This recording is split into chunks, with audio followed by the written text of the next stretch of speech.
I've been reincarnated as the overbearing CEO protagonist, the one who gets drugged. I stared coldly at the heroine standing in the doorway, her face alight with expectation. "You're fired." The moment I went off script, the live chat commentary exploded. I opened my eyes and found myself on a hotel bed. I'd been drugged. "Mr. Pierce, are you all right? Can I get you a glass of water?" I squinted. A young woman in a full face of makeup stood at the entrance to the presidential suite. She held a key card in her hand, her expression practically screaming, "Drag me in here right now." I'd been dropped into a novel. I was the cliché corporate titan protagonist of a secret baby romance. The plot was simple. A wild night with a heroine, she gets pregnant and runs, and I spend the rest of the book chasing her down. "Ashton, you're so flushed. Are you feeling unwell?" The heroine, Chloe Martin, walked right in, closing the door behind her with a soft click. I fought back the heat coiling in my gut and stared at her, my voice a low rasp from the drug's effect. "Stay right there. To hell with the plot. Who said you could come in?" Chloe froze, clearly not expecting me to be this coherent. She bit her lower lip, her eyes instantly welling up. The door was open. "You're fired. Now, get out." Her face went stiff. "But Mr. Pierce." I reached for the phone on the nightstand. "I'm calling security." Chloe scrambled out of the room. The moment the door shut, I let out a long breath. The drug was still raging through my system, but I'd rather take a dozen ice-cold showers than touch that manipulative woman. I'm not some desperate idiot, and I refuse to star in this train wreck. After 30 minutes under a freezing spray, my head finally started to clear. That's when the text started scrolling across my vision, like a translucent chat feed from a video game stream. WTF? Why isn't the main character following the script? I blinked, and another line appeared. The girl literally served herself up on a platter, and he said no. Is this CEO broken? LMAO. How dare he fire our sweet Chloe? Was this my cheat code for being reincarnated? OMG, the plot is totally derailed. What about the secret baby storyline now? Damn, he's so cold. I kinda dig it. Waiting for the scene where he eats his words. I couldn't help but mutter to the empty room, "Secret baby my ass. I'm getting a vasectomy." The chat feed went berserk. "He can see us. What kind of plot twist is this? LMAO, a vasectomy. That's one way to do it." I decided to test it. "Do you guys know what happens next?" The feed scrolled even faster. He knows he's a character in a book. The protagonist is self-aware. Your cousin, Caleb, is the mastermind behind this. Chloe Martin was his pawn. You're supposed to fall madly in love with her. I let out a cold laugh. For now on, this story has a new title. Forget the CEO's runaway bride. This is called The Tycoon's Ascent. Amid a stream of laughing emojis, I grab my phone and dial my assistant. Pull the hotel's security footage immediately. I want to know who entered my room, and run a full background check on every employee at the company, starting with Chloe Martin, who was on shift today. After hanging up, I started piecing things together. The next morning, I walked into Pierce Tower with dark circles under my eyes. I'd spent until 3 a.m. studying the source material, and I discovered this so-called tycoon protagonist had a truly miserable life. He was drugged, deceived, and emotionally manipulated from start to finish. Here we go. The classic CEO entrance. That suit, that physique, I'm drooling. He's about to meet the other woman, the rich fiancée. I roll my eyes. Not interested in romance. I'm here to build an empire, thanks. Ruthless, I love it. The elevator doors opened, and a beautiful woman in a designer power suit was standing right outside my office. Victoria Sterling comes from old money, Ivy League education. In the original story, he totally snubs her. Pick her. Pick her. She's a million times better than the heroine. I walked straight past Victoria and spoke to my assistant, Leo. Give me last quarter's financial reports and a full breakdown of our current investment portfolio. And tell the department heads we're having a meeting at 10. Victoria stood there, flustered. "Ashton, I need to talk to you. Do you have an appointment?" "I'm your fiancé." I turned to face her. "The engagement is off. That makes you my ex-fiancé." The color drained from her face. DMN. Ice cold. "I am living for this rewrite." I walked into my office and said to Leo, "From now on, nobody gets in without an appointment. That includes Ms. Sterling." At the 10 o'clock meeting, I scanned the financial reports, my brow furrowing deeper with every page. The portfolio was all legacy industries: shipping, retail, manufacturing. The tech sector was practically non-existent. Kill the investment in mid-Atlantic shipping, I announced to the room, and divest our shares in the department store chains. The executives exchanged uneasy glances. Mr. Pierce, the shipyard has been our partner for 30 years. 30 years ago, we didn't have smartphones. I cut him off. It's adapt or die. Your choice. A transmigrated protagonist just hits different. He's right. Sticking to legacy industries would have gotten them crushed by tech giants in the long run. Now, that's a CEO. Visionary. After the meeting, a young man walked into my office. Here comes the cousin, Caleb Pierce. He's the one who drugged him. Ashton, punch him in the face. Caleb, I had to admit, was handsome and well-dressed. He started with a look of deep concern. Ash, I heard you weren't feeling well last night. Just wanted to check on you. I leaned back in my leather chair, a smirk playing on my lips. Yeah, I was feeling pretty awful. Someone drugged me. Caleb's expression froze. But don't worry, I said casually. I've already asked the hotel to pull the security tapes. We'll find out who is stupid enough to mess with me soon enough. And when I do, I pause for effect. I'll make them wish they were never born. Beads of sweat formed on Caleb's forehead. Ha ha ha, scare him to death. Caleb, the drugs were my idea. My hands acted on their own. The protagonist's power level is off the charts. Well, I'm just glad you're okay, Ash. Caleb forced a smile, trying to change the subject. By the way, Grandfather said he wants to discuss your engagement to Victoria at the family dinner next week. Nothing to discuss, I interrupted. I'm not getting married, but the family needs an heir. I scoffed. You mean you need me distracted by personal drama so you can make your move? Caleb's face turned white. Ash, how can you say that? Get out. And from now on, don't set foot on the executive floor without my express permission. Savage. The original protagonist was such a pushover. This is so much better. Caleb's face is priceless right now. LMAO. After security escorted a pale-faced Caleb out, my assistant, Leo Martinez, came in. Mr. Pierce, we got the hotel security footage. Someone did enter your room last night. It was Mr. Caleb Pierce's assistant. I nodded. Sue him. And while you're at it, find out everything you can about the connection between Caleb and Chloe Martin. Leo hesitated. There's one more thing. Your grandfather called. He said if you call off the engagement with the Sterlings, he'll freeze your trust fund. My grandfather was an old-school patriarch who used money to control his family. Tell him to go ahead. I opened my laptop and started researching tech companies. And let him know I won't be at the family dinner next week. He's calling his bluff. BOSS move. In the original, the protagonist was totally controlled by his family.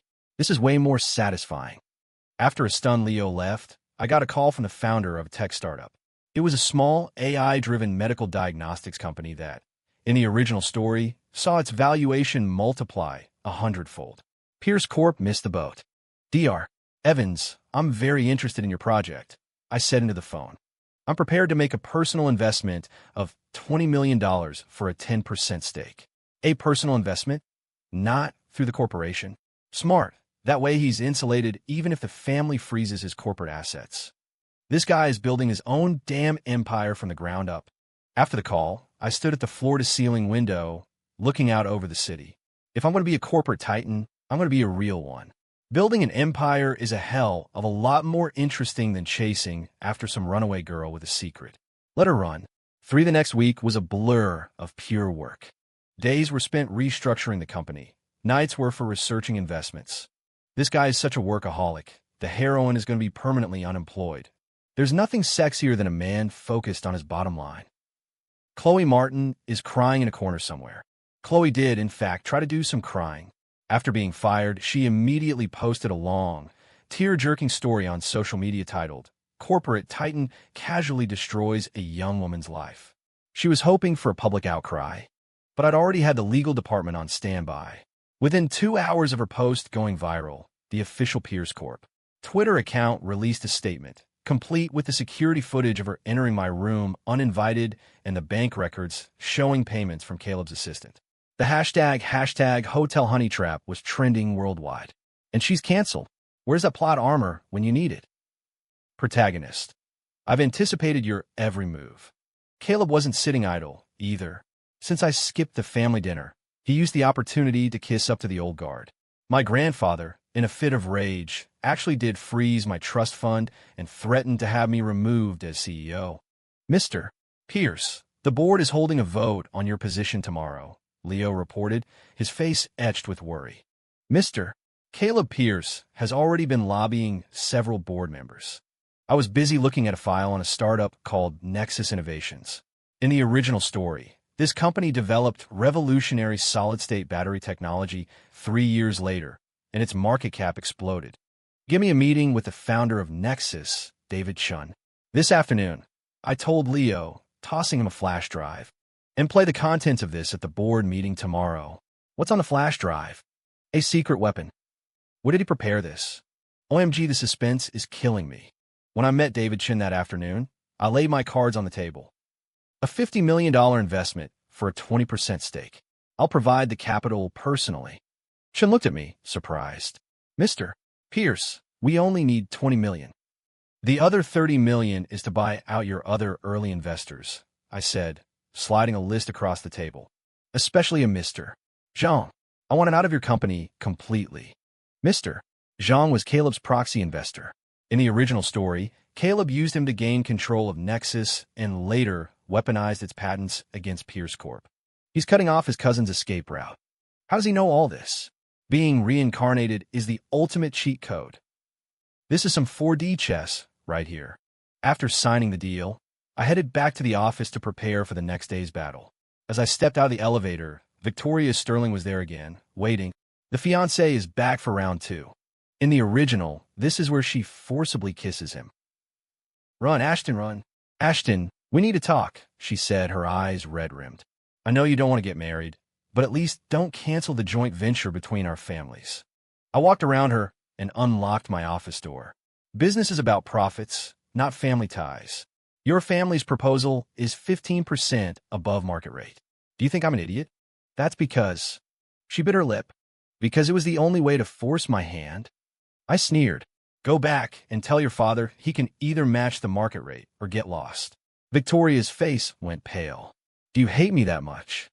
I don't hate you, I said honestly. I just have zero tolerance for anyone who tries to use marriage as a business transaction. A king of clarity. The original protagonist was so easily manipulated by these women. Thank God for this version. This is a real tycoon. The next day, Caleb was practically beaming at the head of the boardroom table. In light of Mr. Ashton Pierce's recent autocratic and reckless decisions, the board proposes. I cut him off. Before we discuss my position, I'd like everyone to watch a short video. Leo hit a button on the remote. The screen lit up with hidden camera footage of Caleb meeting with several of the board members present. Once I get Ashton ousted, your shares will double in value. I've already handled the old man. The room fell into a dead silence. I casually placed a document on the table. On a related note, I've just personally acquired a 20% stake in Nexus Innovations. In that company, I looked at Caleb, whose face was now the color of ash. Is the ace up your sleeve the one you were secretly funding to eventually make Pierce Corp's core businesses obsolete? Correct. Checkmate. Caleb, Yexi has stopped working. This move was epic. Caleb shot to his feet. That's a bald-faced lie. Grandfather will never believe you. He doesn't have to. I smiled, putting my phone on speaker. The furious voice of my grandfather echoed through the room.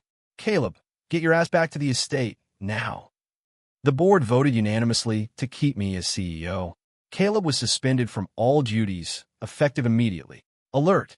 In the original story, the heroine is already pregnant by this point. What? But the protagonist never touched her. It's the cousin's baby. A hidden plot point from the original. I paused in the doorway of the conference room. Well, I'll be damned. So in the original story, the genius son wasn't even mine. This plot is even more screwed up than I thought. 4. Leo, I said over the intercom. I want a detailed report on Chloe Martin's whereabouts for the past month. I want to know every single time she was in contact with Caleb. In the original, Caleb knew the baby was his all along. His plan was to use the kid to manipulate the protagonist. The paternity test was faked by the cousin. So, not only was I supposed to be a cuckold, but I was also going to be duped by a fake DNA test. They really play dirty. Leo rushed in. Mr. Pierce, news just broke. Chloe Martin announced on social media that she's pregnant, and she's implying the child is yours. I let out a cold laugh. Let her sue. We can take her and Caleb down at the same time. Hardcore. I love it. This is how you handle a reincarnation. Total domination. Can't wait to see Caleb get canceled. That afternoon, I paid a visit to the Nexus Innovations Lab. The founder, David Chun, was ecstatic as he showed me their latest breakthrough. Mr.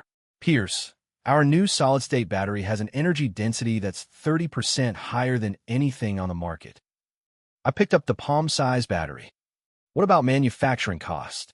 20% lower than mainstream lithium-ion batteries, Chun said, then leaned in conspiratorially. And we have a secret project. He led me into a high-security, encrypted lab. This is the real game-changer. On a table sat a strange metal device. Long-range wireless power. In the original story, this tech was stolen by the cousin. Ashton, file the patents now. Wireless charging for vehicles? I asked. Chen's eyes lit up. True. Long-range wireless power transmission. File for every related patent immediately. I ordered. Upgrade security on this lab to the highest level and have every single researcher sign a new, ironclad NDA. Incredible business instincts. No way the cousin steals it now. This focus on the business storyline is so much better. As soon as I got back to the office, my grandfather called. Come to the estate for dinner tonight. It's a trap. The old man is going to plead for the cousin. Be careful, Ashton. At the family estate in Greenwich, my grandfather sat at the head of the long dining table. Caleb stood beside him, his eyes red and puffy as if he'd been crying. Ashton, the old man began, using a childhood nickname he hadn't used in years. Caleb knows he was wrong. At the end of the day, you're brothers. I cut him off. When he was drugging me, he didn't seem to think of me as a brother. It was all a misunderstanding. Caleb pleaded. That woman, she seduced me. I wasn't thinking straight. I pulled out my phone and played a recording. It was a conversation between Chloe and Caleb's assistant. Chloe's voice. So, Mr. Pierce's cousin is offering me $2 million if I get pregnant and pin on Ashton. The assistant's voice. That's correct, Ms. Martin. My grandfather's face turned to thunder. The teacup in his hand smashed against the floor. Busted. Caleb is so finished. The patriarch hates infighting above all else. 3 days later, the board announced the permanent termination of all of Caleb's roles at the company. My trust fund was unfrozen, and as an apology, my grandfather transferred 10% of his personal shares in Pierce Corp to me. Mr. Pierce, Dr. Evans from the AI Diagnostics Company is here to see you, Leo reported. Dr. Evans had good news. Mr. Pierce, our AI diagnostic system has achieved a 98.2% accuracy rate in trials, outperforming human specialists. I flipped through the report. How much capital do you need to push for full clinical trials and FDA approval? 50 million. Dr. Evans hesitated. But we've hit a snag. A certain Senator Davies is blocking our application. His office has been hinting that they expect a political donation. A corrupt politician. In the original, this guy frames the protagonist for bribery. He's one of Caleb's backers. He won't get a dime, I said, closing the file. I buzzed my assistant. Get the materials ready. I'm going to Washington. He's going straight to the top. Where'd he get those kinds of connections? This is getting intense. Using one of my grandfather's old connections, I secured a lunch meeting with a high-ranking official at the Pentagon. The official asked amiably, I hear you're making waves in medical AI. Not just AI, I said, pulling up the presentation for Nexus's wireless power technology. This technology can provide cheap, accessible electricity to remote regions for military bases, and our AI diagnostics can solve the problem of insufficient medical resources on the front lines. 2 hours later, I walked out with a special directive from the Department of Defense, fast-tracking both projects as matters of national strategic interest. That's a checkmate. Caleb was playing checkers while the protagonist is playing 5D chess with the government. The difference in scale is just insane. When I returned to Pierce Tower, Victoria Sterling was waiting for me. She handed me a file. This is a record of my father's financial dealings with Senator Davies. I raised an eyebrow. Why are you helping me? I'm not helping you, she said, her gaze firm and clear. I'm done being used as a pawn in my family's business deals. I want to learn how to do this for real. The fiancée is having her own character arc. In the original, she turned into a villain. Is she an ally now? I love this new plot direction. I nodded. Be at Nexus Innovations on Monday morning. You'll start as a project manager. Her eyes lit up. Thank you, Mr. Pierce.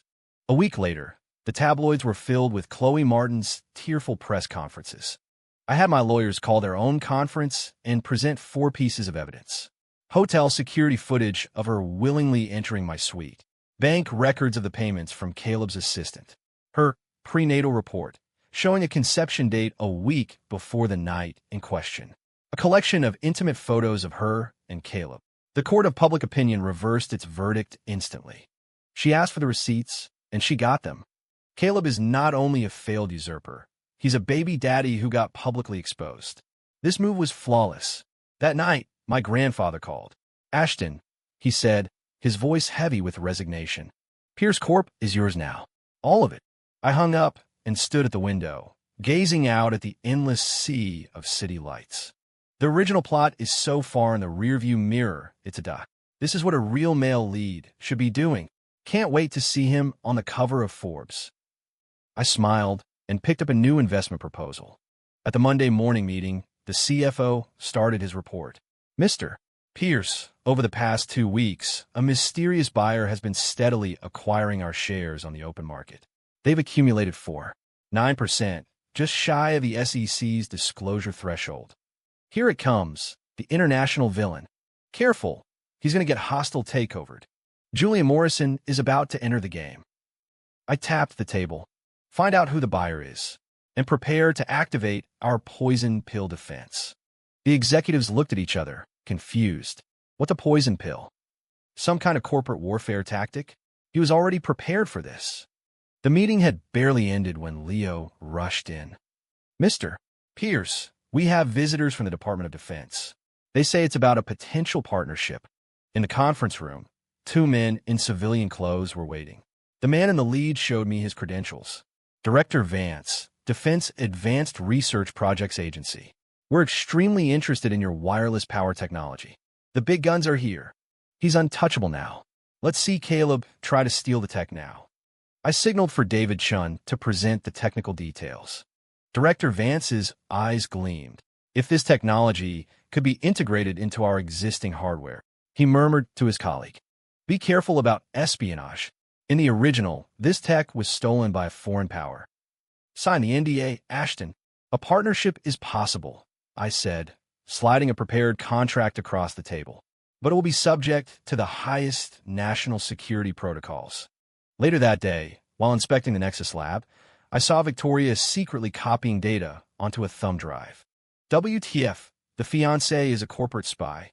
The ultimate plot twist. I knew she couldn't be trusted. I didn't confront her. Instead, I had security pull the surveillance tapes. The footage showed her staying late every night for the past week, alone in the lab. I want a mirror of her hard drive, I told the head of IT. She's probably sending it to Caleb, or to that Morrison guy. Catch her in the act, Ashton. The next day, the Wall Street Journal ran a story about Morrison Capital opening a new office in New York. The accompanying photo showed a smiling, silver-haired man cutting a ribbon. The final boss has arrived. In the original, he destroyed countless companies with financial warfare. Watch your back, Ashton. I immediately assembled my core team. 3 things. First, transfer all core technology patents to a new subsidiary jointly held with the Department of Defense. Second, launch a full internal loyalty investigation. Third, open a line of communication with the SEC. His reaction speed is insane. By tying his interests to the government, he's making himself a much harder target. Brilliant. Morrison is about to hit a brick wall. Our surveillance showed Victoria transmitting data to an overseas IP address. Should we block the transfer? My head of IT asked. No, I said with a cold smile. Let it go through. But I want you to slip a little something extra into the data packet. What's the extra something? Fake tech specs. This protagonist, is diabolical. I love it. We prepared a data file that looked completely authentic but contained a single, fatal flaw in its core schematic, a flaw that would cause any device built from it to catastrophically fail. That night, Victoria dutifully sent the file. At a financial summit that Friday, Julian Morrison approached me, champagne flute in hand. "Mr. Pierce, I've heard so much about you. Your reputation precedes you, Mr. Morrison. I'm utterly fascinated by American ingenuity," he said, his words dripping with insinuation, "especially the business opportunities." He's testing him. Careful, he's fishing for information. Stay cool, Ashton. I smiled politely. We welcome legitimate investment. We're less fond of technology thieves. Morrison's pupils contracted for a split second before he laughed it off. "You have a wonderful sense of humor, Mr. Pierce." 3 days later, federal agents raided a shell company disguised as a trade firm, arresting several foreign nationals for corporate espionage. He fell for it. Tried to steal the tech. Now you get a jail cell. Ashton is playing on a whole other level. At the same time, Victoria was escorted into my office. Her face was white as a sheet. "You knew. From the first day, you copied a file."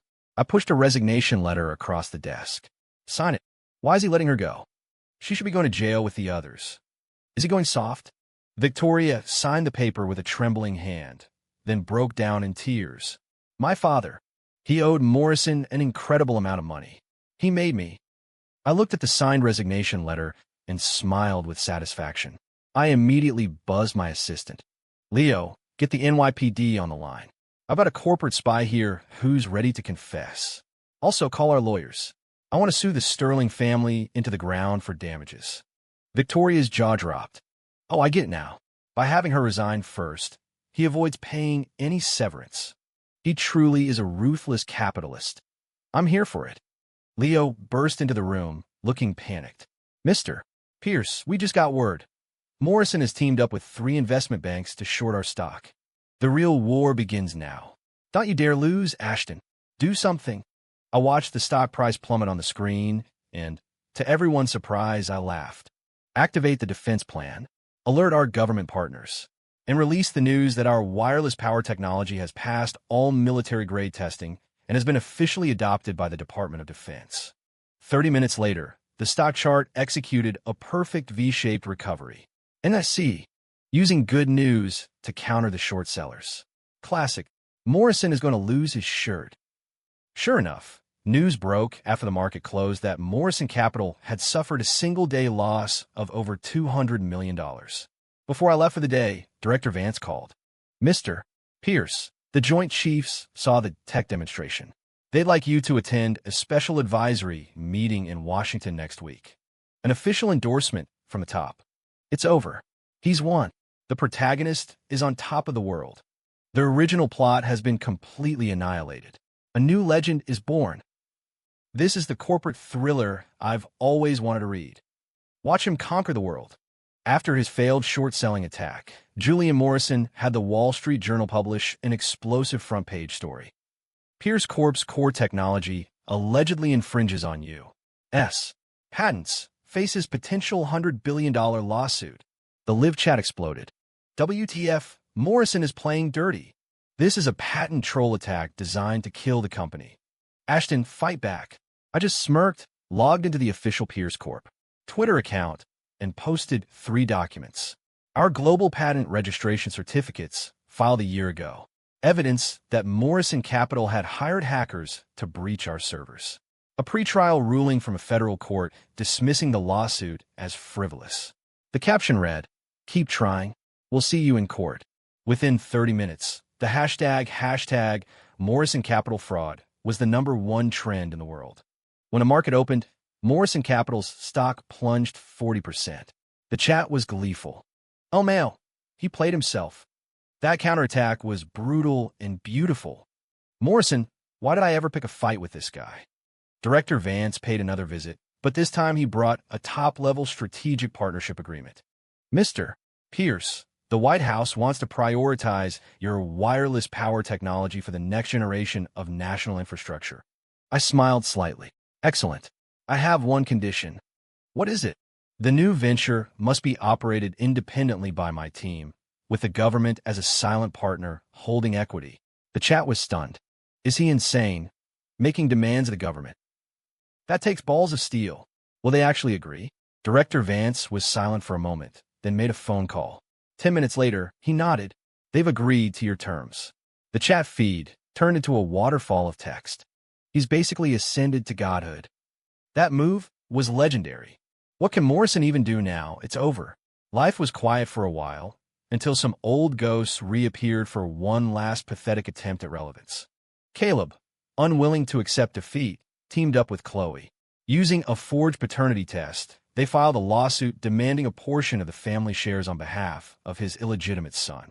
In court, I simply presented the results of my own DNA test. The child is Caleb's. The evidence is conclusive.